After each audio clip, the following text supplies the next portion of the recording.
things that are like very specific action items for conveners, for you in the audience, participants, all of that. Thank you. So I'll be taking some notes in real time up on the screen. We've got the chat open in the room and visible. So folks online and those of you who are on the Zoom, please help watch the chat too and make sure things are coming in. And those online, please also feel free to just unmute and interject when if it feels right to you. So Serena, I'll throw this out first. As we were talking over the last couple of days, and as I was watching folks, the students from Boise State being engaged in this workshop, I sort of realized that, in the future, maybe we need to sort of have an in-person presence in communities that are underrepresented, giving that student body an opportunity to participate and let them realize what opportunities are available. That's a great point, Tim. Thank you. Yeah, as we're thinking about who to pull in, let's make sure to consider that axis, those axes of identity as well, not just discipline, career level, and institutions, but also making sure that we are, especially if we're talking about reaching into the public, right? We should be thinking more about the broad demographics within the US. Okay, so the first thing I was going to talk about is about our special issue. So I brought this up on Tuesday. Reminder, our special issue is in Planetary Science Journal. And we're pulling papers from the Dunes workshop, Planetary In-Situ, as well as going to be soliciting from the community. We're looking at a submission deadline of about the end of September with an aim to finish all publication around January. The theme is to enabling planetary in situ measurements for atmospheric and surface processes. Again, for this, as long as you fit within that theme somehow, you tie into it. It could be a review paper, a science result, concept papers. My personal goal is not only to have a nice personal set of references for my proposals, my mission concept proposal, but also that I can take it to my management and be like, look, here is a special issue with 18 papers outlining exactly how ready we are for these investigations. And it shows the level of community engagement and interest in this area. Like, that's my personal goal. So in this, we currently have, I have at least 4 science review papers that are being worked on. The next question is, what review papers can we identify that could maybe come out of this workshop? One topic that kind of came up in the chat today that I realized is a science area that's not currently covered is about ways to estimate shear stress, perhaps moving away, especially from the surface roughness dependent methodologies. So Serena, I was thinking about this morning. It's like, why do we really care about Z naught?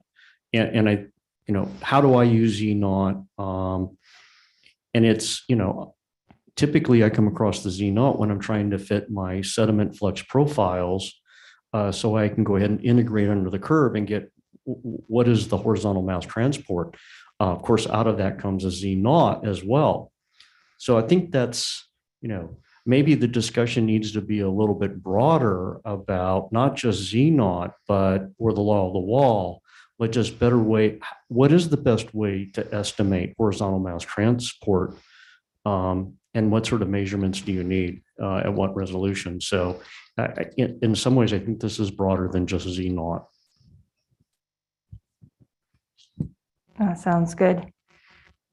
Beyond those particular science topics, as thinking about all the discussion, all the summaries you heard this morning, is there a topic that would be, so certainly individuals can write their own papers, but is there a topic that you're like, yes, definitely coming out of this workshop, we need to make sure this message is in that journal? This is Brian in the room. One thing that occurs to me that we haven't talked a lot about, or at least it has been implicit, is it's not like people haven't made atmospheric measurements in the past on other worlds. Maybe a review paper on previous attempts and the limitations. Yeah. Ed Rivetta-Valentine pointed out to me like a week or so ago, there's actually 2 papers out there. I believe Mhm.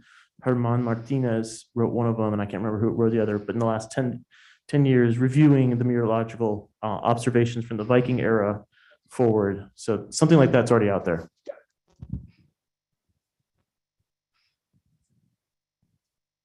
Tim over here. And just to follow on to that, with regards to a review of what we understand about present day active processes on Mars, I have a few off prints up here if anyone wants them. There's a 2021 review on that. So again, those are a little bit more backward looking. I think what's coming out of this is what messages can we emphasize forward looking. Tim? I don't know how long of a paper it would be, but maybe a review paper on the best aeolian analog sites on Earth and why they're important and what planetary bodies they apply to.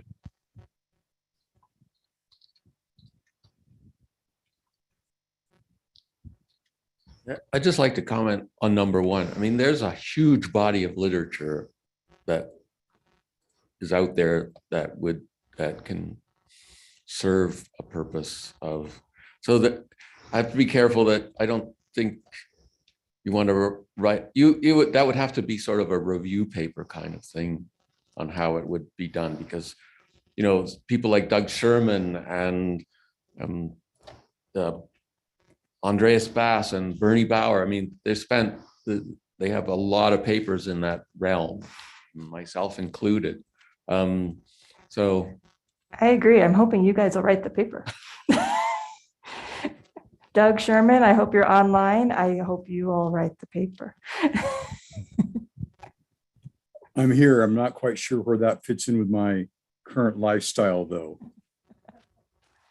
Understood. We'll coordinate more later. Yeah, no, Jack, to your point, well taken. That first one is not one that I think we, the conveners, can write, but I wanted to make sure I got it down. So I guess really what I'm asking the group too is, what do you want the conveners to potentially write, or someone, we might arm twist somebody else into it, but.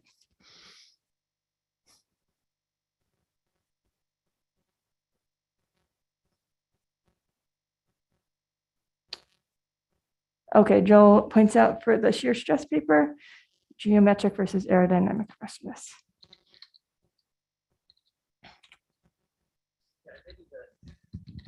Yeah, this is Brian in the room. Yeah, and Jack, to your point, maybe this review is less about the sort of basic physics of how you do this and more about how would you do this in a place where you're data limited or power limited, or you don't have a good way of characterizing the area that you're in. I don't know, those kinds of considerations that on the Earth, I guess, are not as important. oh, it's always challenging here. You know, as we in the Aeolian community, some of my colleagues, you know, are moving into more of the, you know, you can't go somewhere and stick up one tower and say, I'm done. But when you go to Mars, you're going to do that all over again. You're going to have one tower or to get some estimate of shear and whatever. But is that enough? Or how big is the footprint it represents? And then sure, you may have saltation measurements at the bottom of your tower, but it represents something that happened upwind and it's bringing it in. On a regional sense, that one measurement from the sonic anemometers is insufficient to tell you about on a larger scale. So those are challenges when we do terrestrial work. Nobody will let you put up 30 towers. You can't afford it. It's logistically impossible. So, yeah, I think I'll stop. Sorry. I think those are good ideas, just from the last two speakers. And there's a review paper that could basically be reviewing from the terrestrial perspective, I guess. How on Earth people have, I guess, tested out the kind of limits and capabilities of those power limitations, data transfer limitations, things that would be like payload, and kind of sheer size and number of instrument limitations. Hi, this is Abhilash from the room. So Ed mentioned that he's looking for co-authors to write the review paper. So since I work with near surface water cycle experimentally, so I'm willing to collaborate with Ed and come writing a review paper with him. That's okay. Yeah, thanks. Hi, Serena. Just a plug again for Tim's comment a few minutes ago about a list of a description of analog sites. That would be a good review paper. Places to go, known places. Hi, this is Abhilash Vakararamchandran. So I will send you an email with the details that I'm working on, so that we can take it forward from there. Thanks.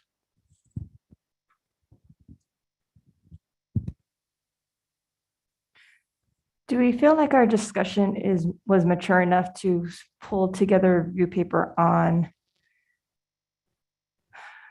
thinking spacecraft accommodations and operations, like the considerations that need to go in? Because so again, thinking about these as being a foundation for instrument or mission concept proposals or research proposals, as Alejandro pointed out, of saying, no, it's really important that you orient the spacecraft correctly, right? And that you don't have tilt or something. Do you think it's, certainly that was a key message that I was getting. I don't know if it's quite to the level that I can see a review paper. What do others think?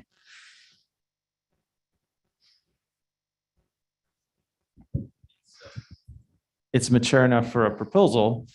It's mature enough, I think, that we could make a good case that there needs to be some investigations of this. But this is a conversation we've had several times. It's accommodations, which are going to be really important for doing these kinds of science. It's hard to see where you would pitch that as a proposal because it's not really a science proposal on its own. So I don't know. Would be welcome ideas folks had for that kind of thing.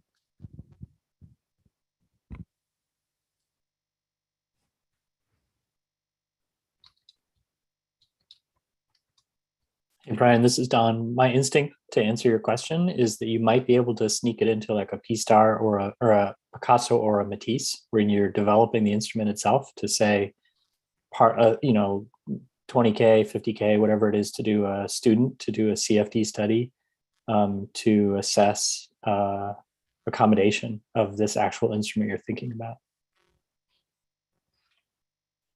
But getting Picassos or Matisses are like hen's teeth, so good luck.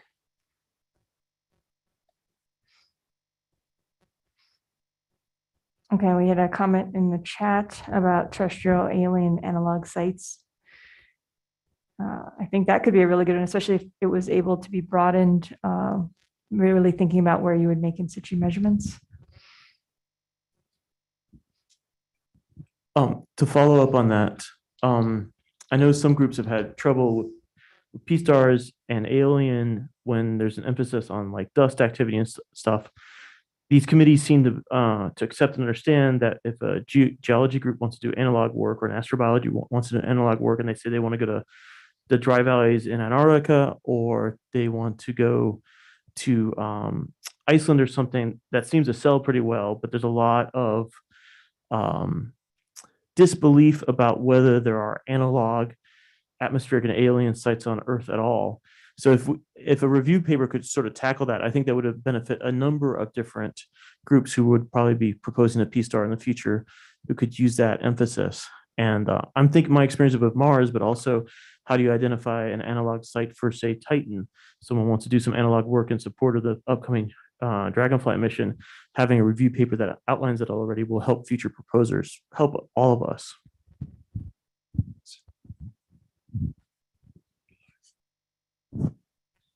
Well, and of course, yeah, there's no perfect analog site. It depends on the question you're asking.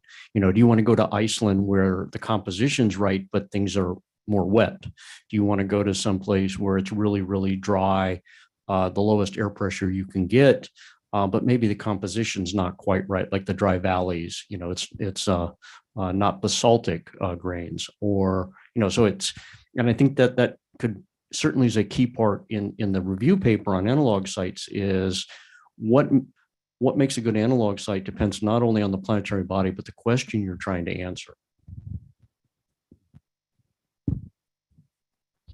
Tim, I agree with that, but I feel like some of those arguments have been made and accepted in the community on the geology side, but are not so accepted on the alien side. And so having a review paper showing that the community is all saying, yes, these are the conditions that qualify, will help future proposers, because there's the arguments can be made, but the willingness of a review panel to accept it is if often comes down to they have a feeling that it's an accepted argument.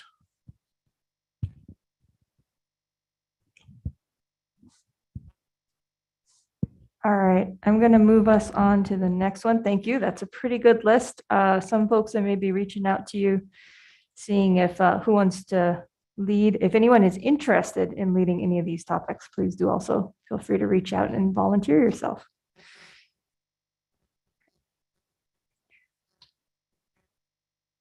Okay, so we talked a lot at length about this yesterday, so I'm not looking to rehash what we already talked about. But if there's anything that needs to be added, and like I said, I was trying to go for a little specificity here. Who else we need to engage and how, and this was thinking about some of the failures of this workshop and engaging certain people as well as looking forward. Tim, go ahead. I would specifically add underserved communities so that we don't forget about that. With a lot of the emphasis on this, I think it will go well with proposals and things to NASA if we're trying to actively think about how to target underserved communities. That's a good point. And obviously also a really good thing for us to be doing in general. Okay. Ones I highlighted here, Planetary Volatile Investigators. I got a few really great people to come. Very excited about that. But we didn't have quite the presence here. This was still a very Aeolian meteorological focused workshop. For those who aren't in the community speak, AGS are the analysis or assessment groups. These are the planetary science kind of community groups. So I think one of the action items we do have that the conveners already have is to reach out to the relevant AGS. So small bodies, Mars, Venus, outer planets. And I think we were all going to reach out, each of us to one, and try to make a presentation at one of their upcoming meetings to say, hey, this workshop happened. Here were some of the results, and here's a bunch of community interest. And if people want to join our interaction, at that point, here's how we're currently connecting. And then, the one of the other areas I did try for, and unfortunately didn't quite work, were engineers and scientists, especially those involved with different platforms. I could talk about SHIELD, but I was trying to get more people who are involved with drones or balloons and such here, and didn't quite manage it. I think in the future that needs to happen. Mm-hmm. Could you say a little bit about prevented folks from attending? Was it just the paying for their time, or what is there something we could do in the future that could better engage those folks? Yeah, I'm not sure. It's time, everyone. So a lot of people, I did have a lot of people express interest who were unable to attend. They just said, my family's on vacation that week. I'm attending another meeting that week. That's always going to be an issue. I don't know if it was we needed to come out sooner or we just weren't high enough on their list. In terms of the other platforms, partially it was just me going through my personal networks. I'd see a name come up in a MEPAG meeting and I'd quickly email the person. And so it maybe just didn't have quite the right level of impact. So this is one action item perhaps to all of you is if you have connections to people in these groups, like maybe you can reach out and have a better invitation to them. But yeah, I don't have a specific sense other than maybe with more effort reaching out of what would have done better. I didn't get a specific sense if it was time or funding or actually just lack of interest. Do you think there were people that were at the Planetary Dunes workshop that you feel like we're missing from here? Because it may have been tough to do both in the same year. That's a good point. Not particularly. There were certain folks who were present and had certain ideas at the Dunes workshop that are not here. But also I think a lot of those ideas, as cool as they are less feasible. All right, like putting down the wind mast every meter. When humans get there, we'll do that. But for right now, it's probably not possible. So I actually thought having the two meetings connected and about 6 weeks apart actually worked out fairly well in terms of trying to maintain some of the momentum, giving people time to digest the science part before trying to look at the measurement mission concept part. Excellent. Thank you, Tim. Okay. This is one we may not be quite ready to answer right now, but when thinking about going to NASA, one thing I'm definitely hearing, and I think a lot of this may come out of our review papers, and we need to get those done first, is potentially advocating for a dedicated technology development area. So for instance, for those not already familiar with these, there are more open technology development programs that you can apply to, and obviously those are very difficult to get funding under. Slightly easier to get funding under. NASA has some dedicated lines called hot tech or cold tech that are focused on, for instance, Venus-focused technologies or outer solar system like Europa-focused technologies. So NASA has decided these are particular areas we want to focus on, and so we're going to pull out some specific funding for it, and so those tend to have higher selection rates.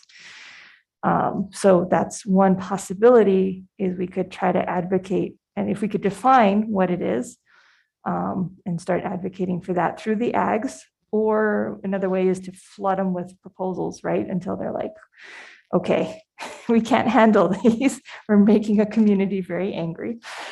We need to pull out some money, but any thoughts on that? I don't think we're quite there to go to NASA with it, but I think this is maybe a direction we could be moving in.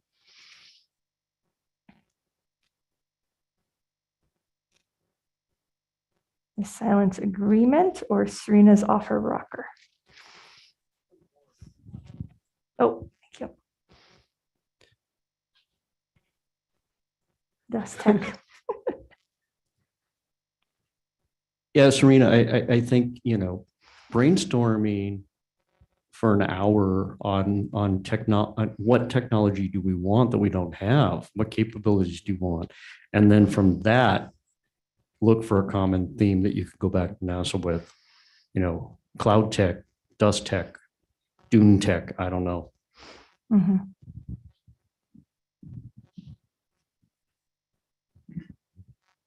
I think that's all a good idea, but we also need to recognize that cold tech got that attention because it's attached to what's considered a high priority flagship level mission.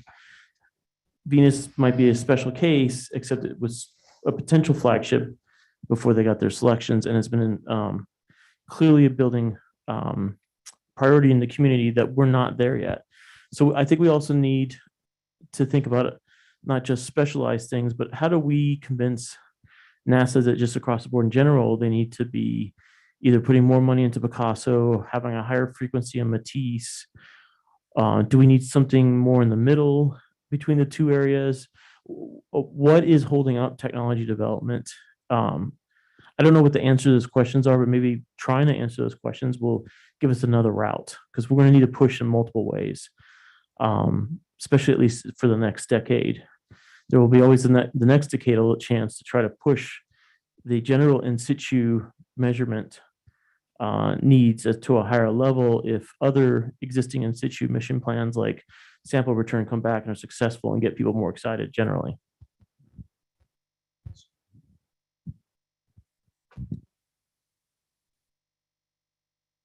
Excellent. Thank you. That's a good point. There may be some other ways of pushing this. And I just want to note that there's a lot of chat going on. I'm not going to try to put it all into the slide, but we will capture all of that. And there's some good ideas in there. Okay, we have about another 20 minutes. Those were kind of my high level, what do we do with the broader community? This is now thinking more focused on us. How do we, our group that we're starting to form with Terrestrial and Planetary and engineers and instrument developers and all that, what do folks think about how we should stay connected? So one idea is thinking about the Mars Polar and modern day Mars community. They have biweekly telecons, and that's worked very well for keeping them together. They also have regular meetings. Tim brought up the Mars Polar meeting. We had just had our 7th one, I think, in 2020, and we're going to have our 8th in 2024. Or some high number like that, yeah. Mm-hmm.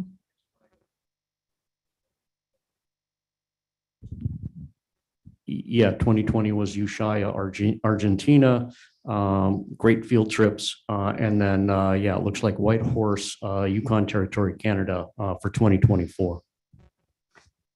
Thank you, Tim. So yeah, one thing I've been looking for, and the name of this workshop, but which I feel is getting at least partially achieved, is not just for kind of the high level things, but also just people making connections, finding people that they can collaborate, finding those people that they want to write those instrument or mission concept proposals with, or do the fundamental research that's needed to advance those proposals. We have some momentum, I feel, that's built up through this workshop and with the planetary dunes and such. How do we keep those connections going? Do we need, one other thing I should put on here. There were people from the terrestrial community in particular offering up resources. I have a wind tunnel. I do field studies in this area. Is that like a wiki somewhere that people can just put in? I have this. Who wants to use it? Newsletter? What do folks think?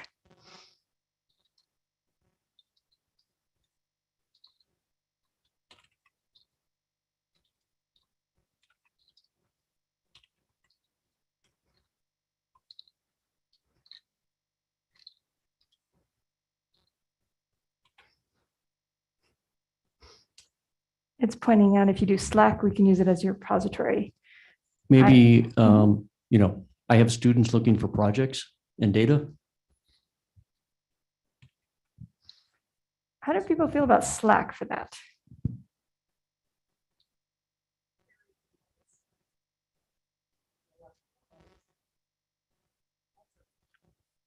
So hold on. If you're going to keep going. I sometimes use Slack. I guess that's the main point. So maybe I would miss some things because I don't look at it often enough, but that's my own problem. Then again, I don't think we would be doing things fast and furious generally. So if you check on it once a week, once every 2 weeks, it's probably good enough. Is anyone anti-Slack? And Brian commented, monthly telecoms seem feasible. Opinions on telecons if we held it monthly, bi-monthly?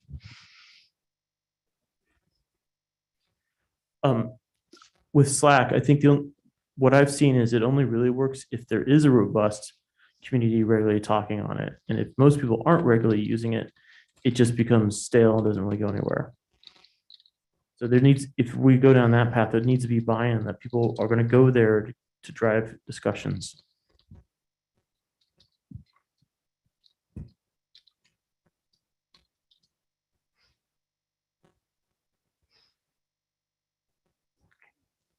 We also don't have to just do one of these. So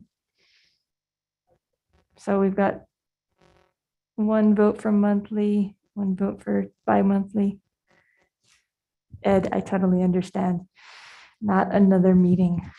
I think, yeah, one thing about the every 2 months is that then it's not sort of as expected or regular, and I miss about every other one anyway. But I could see that. I mean, we might be fine at figuring out every 2 months because there's not anything super urgent. But it's nice to have a telecon. I think it does keep people engaged and thinking, even if it's just to check in and say hi and just the near-term ones might be about these papers, if nothing else.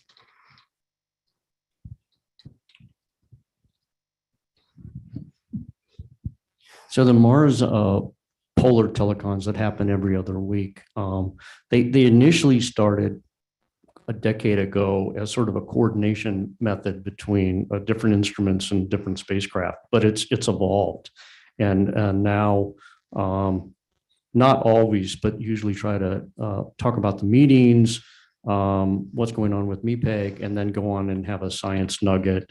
What's some ongoing research that folks are doing, or some preliminary research, or maybe it's a paper that just came out. And so it's in some weeks things can be quite short, but everybody knows that every 2 weeks there's this forum, and it's turned out to be useful that during times of when you want to get something done, it's a good place to bring things up.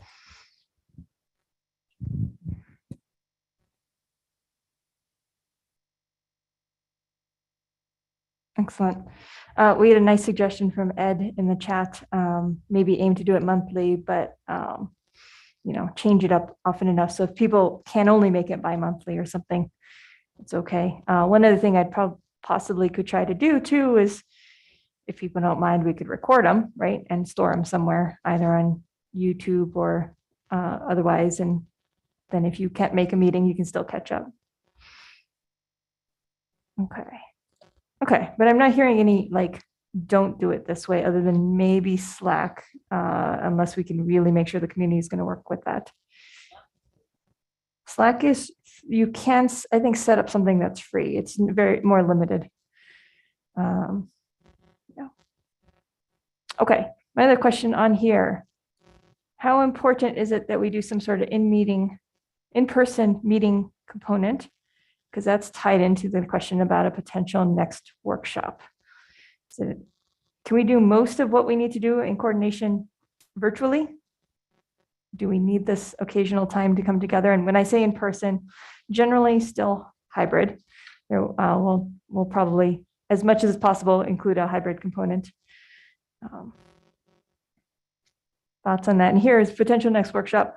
Current thoughts on that are a one-day workshop tagging along with existing meetings.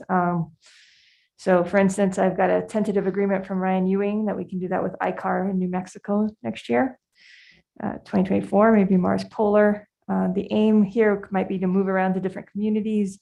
We have an in-person possibility at least once a year. And then, yeah, let's focus on that part. So I guess my comment, first of all, having a one-day meeting joint with like ICAR or some other meeting, I think that makes sense if people are going to go there anyway. For having, a more frequent, say, one-day meeting that's not associated with a major meeting, that, I guess I would say, is there a reason for actually having some of us physically in the room? And maybe that reason is just reaching out to communities that would not log in.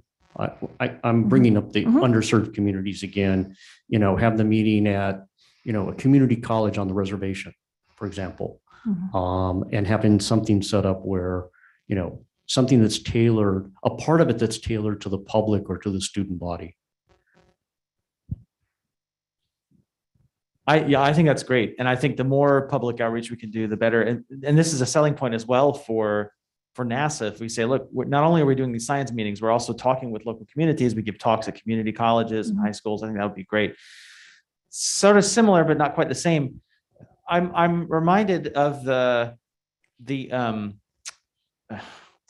DPS Fed Relations meeting that we did a couple of months ago, where we actually, we had a committee meeting and then scheduled telecons in with congressional members. Maybe that's what we do with some of these engineers. We say, we would like to invite you to a special presentation, a special conversation with our group. So one of the days of this conference, we set aside for people having short telecons to advocate to different engineering groups or different, NASA personnel or something. I don't know. Maybe that would encourage them to at least show up. We said, we've set aside this special time just to talk with you about what we're doing as kind of an advocacy.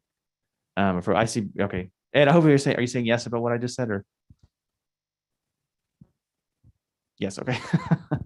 Yeah, maybe that would have been a really good use of like a half day like today. I mean, not that this isn't a good use of the time, but I could imagine, Rich Zurich or Michael Mishna or some of those other folks that we did have a conversation with, if we sat down with a Zoom and really we said, here are all these people who are interested in these topics.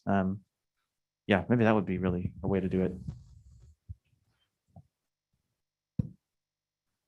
I think it would depend on what we're trying to get out of the in-person, right? So is it for us to connect internally, or are we trying to reach externally? Yeah, and so that kind of like scheduled Zoom didn't even necessarily have to have everyone in the room, right? We just, wherever you're at, you can call in and we can all kind of have a specific scheduled Zoom session to chat with some of these folks. But that's not necessarily a workshop, right? That's a separate thing, or that would be our one day. Make it part of the workshop because people are already kind of in that frame of mind, right? We could have, for example, gathered our notes here in the morning and then in the afternoon called up, I don't know, I'll just say Rich Zirk again and said like, hey, we just want to tell you what we talked about this week. And I don't know, that kind of thing. Okay. I'm just clarifying what we're meaning to include in there. I think that whenever I have been involved in asking headquarters if they want to come to things like this, they love to do that because they like to come hear about the science. That's their kind of favorite thing, is to enable good science to happen. And so there is actually a tiny little group that's just trying to figure out how to determine which are the best field sites, or do we even get involved in that? How do we determine which are the best field sites for astrobiology? And all of a sudden we've got a bunch of headquarters people coming to this first meeting. Like, how in the world did this happen? So it is possible to get them involved early on. With that in mind, and Janie, from your experience as well, in that case, should we focus on maybe the tech demos for that? Like, that should be the field. We should make sure we have some instruments we can look at rather than just science presentations, right? I think if you're lean one way or another, the headquarters would be more interested in the science, to be honest. I think they would find it interesting to see both. I think they would have liked both those things this week and coming out to the field to see all that going on. Yeah. Okay. And again, I mean, it's not like they can decide. Well, I mean, ultimately, I guess they do decide who gets the money from any given program or whatever, but they're also reliant a lot on the panels. So it's mainly that they can just say, here's the flavor right now of these kinds of programs. Here's where you would fit in best. Oh yeah, this should go straight to a Matisse, but this needs to be at a Picasso or vice versa or whatever, To build on what Jenny's saying, I assume that's mostly the science program managers that are getting interested. If we want to do something more instrument and technology focused, then maybe it's about going after the Matisse and Picasso and Dali and so on program managers specifically. So, the know your audience type thing. Yeah, I think part of it is, one of the points that came up in, I think it was starting from Claire's presentation, but it was echoed throughout the discussion, is the nuances that go into making good measurements, right? You can't just slap on any anemometer and you got your wind, woohoo, right? So I think that them seeing it, how complicated it is, how much careful consideration has to go into it, is something that, me as a scientist who doesn't do instruments is really helpful, maybe also for the program managers. But I also think they're just end product oriented. If you're Mary Wojtek running astrobiology, you want to go to meetings where you see the astrobiology community doing astrobiology science, because then you're seeing return on your investment. So if you want someone to see return on investment on technology development, you want to go to the ones who invested in that, which are the technology program managers. So I'm not shocked that if you're getting those science program managers, they want to see science, of course. That's what they're there for.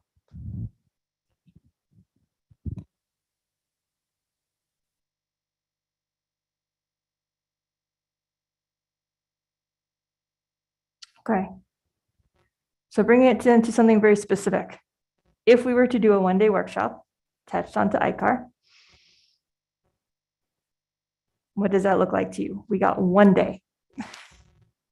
We can go out to the field. We can sit in a room. We can invite people.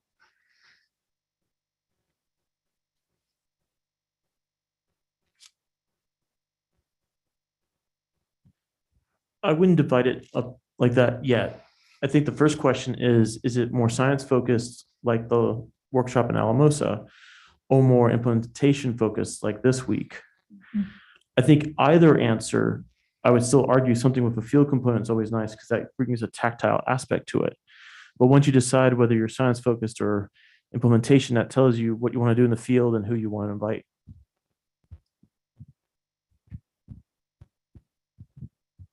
I think there's a third option. Maybe it's marketing, trying to encourage the terrestrial community with ICAR to be more involved in Planetary.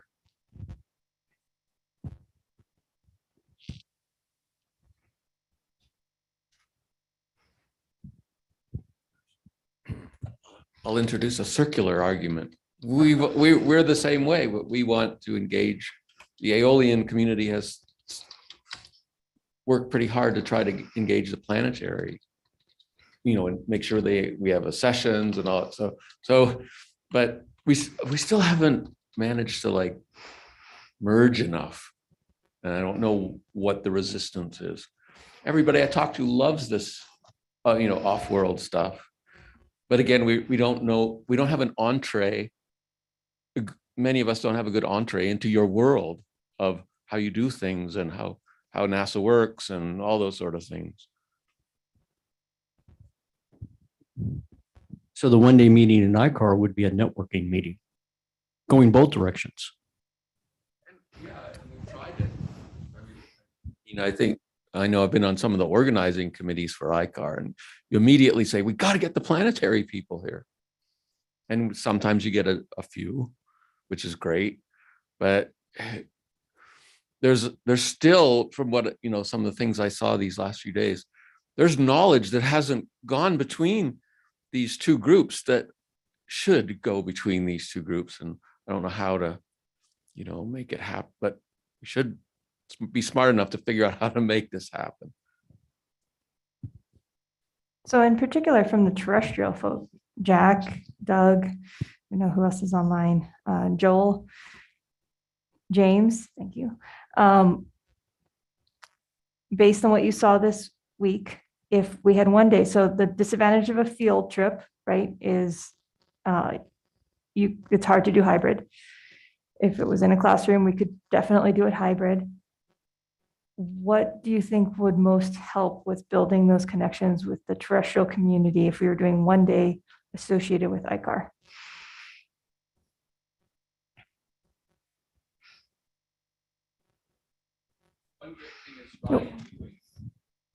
What the organizer of the New Mexico ICAR, Ryan Ewing, has his finger, is already sort of engaged in this maybe more than others. So that's a really positive thing. And Janie comes to most of the ICARs. So we do have firm connections, but when ICAR's over, we seem to go more our separate ways. And there's a lot of knowledge, as I said, there's knowledge base on both sides that would hugely inform the other. And we all want to go after the same thing, fundamentally understanding, in my Aeolian processes and dunes. And so we're doing the same things, but some of the information between the two groups is lacking. I feel like there have been some spin-off projects, maybe because of Planetary. There's been a little bit of a redefining of dune names. There's a little group that's sitting over here thinking about what to call different kinds of dunes. There's going to be a paper about that later this year. And so, and there's something else I've lost track of that I can think of. But anyway, there are these little pods. Oh, I feel like Nick Lancaster has also sort of grabbed a little bit onto Planetary and had us talk to him about the things that we're doing. So anyway, there are little things that happen here and there. I feel like the terrestrial community would love to see SHIELD and would love to see these other things. And so on our field trip day at ICAR, if there's just one day, usually, I guess, I think it would be great to bring all these out again and talk about them. And if you have headquarters people there too, I just think it would be really energizing kind of day in the field. We had Joel and Doug both go on camera briefly, and I also want to, I've got the participant up, Joe and Joanna too, if you have any comments. I was just going to say, with respect to ICAR, I know that in the last ICAR meeting that was postponed and then canceled, and so I'm planning to participate in the next one. I had submitted some of my analog work, and so I was planning to present that in that session that Ryan Ewing and others were organizing that had that planetary and analog work focus. But I think in addition to that, it would be great for there to be time for just kind of a more formal conversation discussion about opportunities for collaborations for those of us who mostly do this terrestrial work and are really interested in doing planetary work and getting involved with planetary groups. And so that could be a conversation about proposals, but it could also just be, how do we leverage the work we're already doing? You know, cases like my work is already funded, for example, in Grand Canyon, that can be, I think, very simply leveraged for collaborations with folks who have that real planetary focus.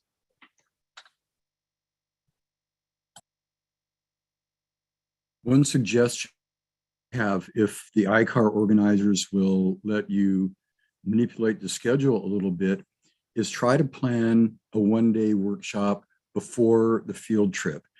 One of the field trips is it gives people a chance to have informal conversations over extended periods in smaller groups. So if they've seen some science connections the previous day and have seen people make presentations and seen work, this will give them a chance to talk afterward. My guess also is, and I'm speaking on behalf of Ryan, he would probably be happy someone volunteered to help organize a couple of paper sessions to be the core for that workshop. It will save him work, and those can be explicitly designed to link planetary, terrestrial research results.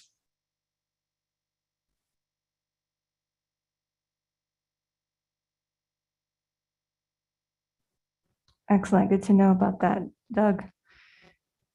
Okay, thank you. I think we got some good ideas. And I guess we were all talking as if we're assuming there's going to be a one-day workshop. Does anyone disagree that we should not bother with that? Everyone's in support of doing a one-day workshop. And yeah, ICAR is the candidate. Once we go past 2023, I'm interested in hearing about other meetings, like Cynthia, if you've got connections into, you know, there's a good permafrost meeting that there's good connections between what we're talking about and such, or things like that, reaching into those communities. Ed, if you know about something more on the volatile or Ryan side. So. Okay, so I had one more question, and apologize, we are at our stated attempted end time. I had one more question to the students. As we're thinking about the potential next workshop, do you have any comments on a field trip versus discussion? If we had a one day, what best, based on your experience here, what do you think would work best?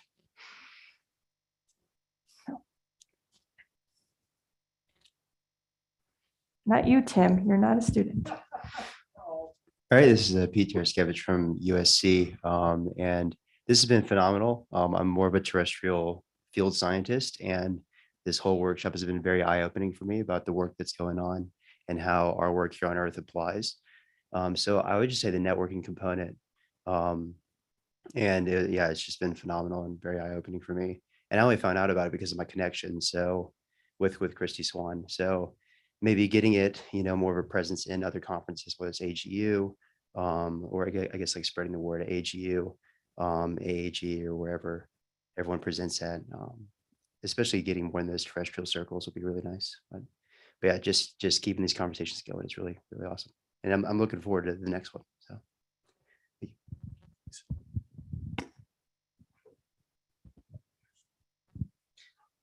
Tim, keep it short. You're not a student. I'm not sure it's an either or. I mean, whether what I like when I go out in the field is to have somebody tell me what's the key points to take away for, what to look for, what's the geology, what's the physics, you know, prior to going out, so you know what to look for. And so whether that's done, you know, before you get on the bus, before you leave the parking lot, or whether it's done on site, like there's a pavilion that's with the appropriate conditions so that you can actually hear and see the visuals. But I would incorporate something like that into it as well. So that, you know, because we are an interdisciplinary. I want to get to the student, Tim. Thank you, though.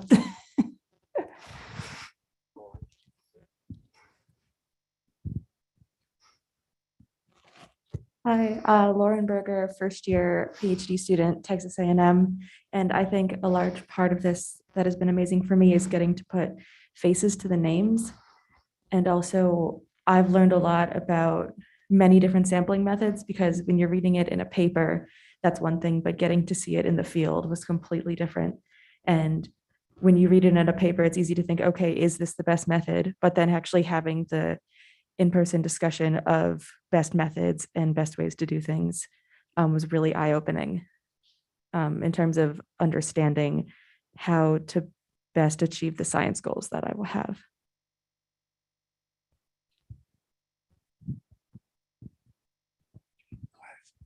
Eddie, Boise State. I'm an undergraduate in the geophysics. And I definitely agree with that. I think that understanding the instrumentation was really big for me coming to this, and really thinking about, okay, these are the instruments we collect data with, but, how do we set them up for success? And what is it that we need to do to get the best data from that? Hi, sorry, Lauren again. Just wanted to say one more thing, that I'm very, very grateful for the funding opportunity to come here, because I know I and a few other students who've been here this week would not have been able to come if not for that funding. So very thankful for that. Justin, did you have any comments? You are also a student here. Just to put you on the spot after you've been running the mic. I've been fortunate enough to come to both this and to the Planetary Dunes Conference. I think one area that might work with some of the students, especially at sort of the level we have here, if there were an opportunity for posters, it might give some students a little bit more buy-in and give them an opportunity to put something on their, and as in cases like mine, very early stage scientific resume. If there were interest, if there was something they could provide that would be of interest to the community.